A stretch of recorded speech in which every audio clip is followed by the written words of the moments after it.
see and they do not see, though hear and they do not hear or understand. In them the prophecy of Isaiah is fulfilled. Hey guys, Spencer Gurley here. Welcome to today's Daily Devo paired with Echo Bible Beats. At the end of today's Devo, you can watch today's full chapter set to music. Our scripture for today is found in Matthew chapter 13, verses 15 through 16. And it says, "For this people's heart has grown dull, and with their ears they can barely hear, and their eyes they have closed, lest they should see with their eyes, and hear with their ears, and understand with their hearts, and turn, and I will heal them. But blessed are your eyes, for they see, and your ears, for they hear." Sometimes the issue is not that God is silent, but that our hearts are out of tune. Here, Jesus explains that people can hear truth with their ears, but still miss it in their hearts. A hardened, distracted, or divided heart makes it difficult to recognize God's voice clearly. But Jesus also gives hope. He tells his disciples, "Blessed are your eyes because they see, and your ears because they hear." God desires closeness with us. He wants our hearts aligned with him so that we can recognize his direction, conviction, peace, and purpose. Just like a musician tunes an instrument before playing, we need to tune our hearts daily through prayer, scripture, worship, and surrender. So today, ask yourself this question: what is one way I can tune my heart towards God today? Read in your Bible and listen to the BSB version of Matthew chapter 13 at the end of this video, and then share today's Devo with someone you know that might need this encouragement today, and I will see you right back here for tomorrow's Devo. Matthew chapter 13. The parable of the sower. That same day Jesus went out of the house and sat by the sea. Such large crowds gathered around him that he got into a boat and sat down, while all the people stood on the shore. And he told them many things in parables, saying, a farmer went out to sow his seed. And as he was sowing, some seed fell along the path, and the birds came and devoured it. Some fell on rocky ground, where it did not have much soil. It sprang up quickly because the soil was shallow. But when the sun rose, the seedlings were scorched, and they withered because they had no root. Other seed fell among thorns, which grew up and choked the seedlings. Still other seed fell on good soil and produced a crop, 100-fold, 60-fold, or 30-fold. He who has ears, let him hear the purpose of Jesus' parables. Then the disciples came to Jesus and asked, "Why do you speak to the people in parables?" He replied, "The knowledge of the mysteries of the kingdom of heaven has been given to you, but not to them. Whoever has will be given more, and he will have an abundance. Whoever does not have even what he has will be taken away from him. This is why I speak to them in parables. Though see and they do not see, though hear and they do not hear or understand. In them the prophecy of Isaiah is fulfilled. You will be ever hearing, but never understand. You will be ever seeing, but never perceiving. For this people's heart has grown callous. They hardly hear with their ears, and they have closed their eyes. Otherwise they might see with their eyes, hear with their ears, understand with their hearts, and turn, and I would heal them. But blessed are your eyes because they see, and your ears because they hear. For truly I tell you, many prophets and righteous men long to see what you see, but did not see it, and to hear what you hear, but did not hear it." The parable of the sower explained. Consider then the parable of the sower. When anyone hears the message of the kingdom but does not understand it, the evil one comes and snatches away what was sown in his heart.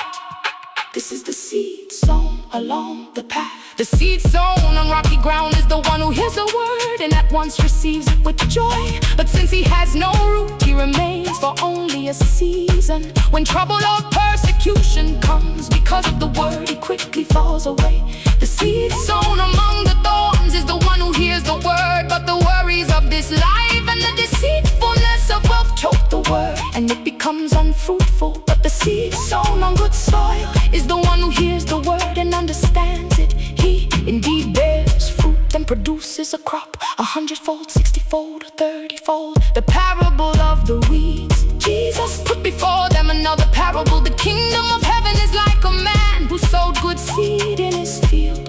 But while everyone was asleep, his enemy came and sowed weeds among the weeds and slipped away. When the weeds sprouted and bore grain, then the weeds also appeared. The owner's servants came to him and said, "Sir, didn't you sow good seed in your field? Where then did the weeds come from?" "An enemy did this," he replied. So the servants asked him, "Do you want us to go and pull them up?" "No," he said, "if you pull the weeds now, you might uproot the wheat with them.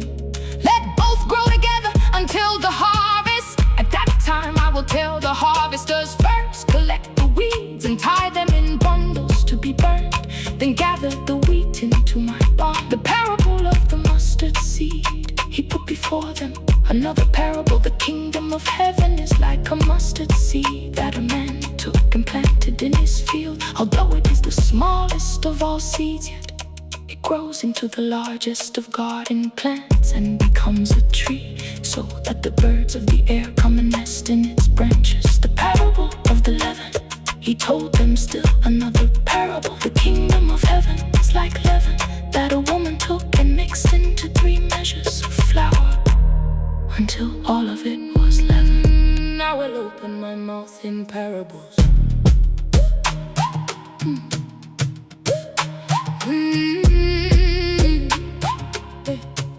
Jesus spoke all these things to the crowds in parables. He did not tell them anything without using a parable.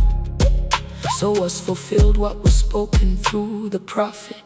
I will open my mouth in parables. I will utter things hidden since the foundation of the world. The parable of the weeds explained, and Jesus dismissed the crowds and went into the house. His disciples came to him and said, "Explain to us the parable of the weeds in the field."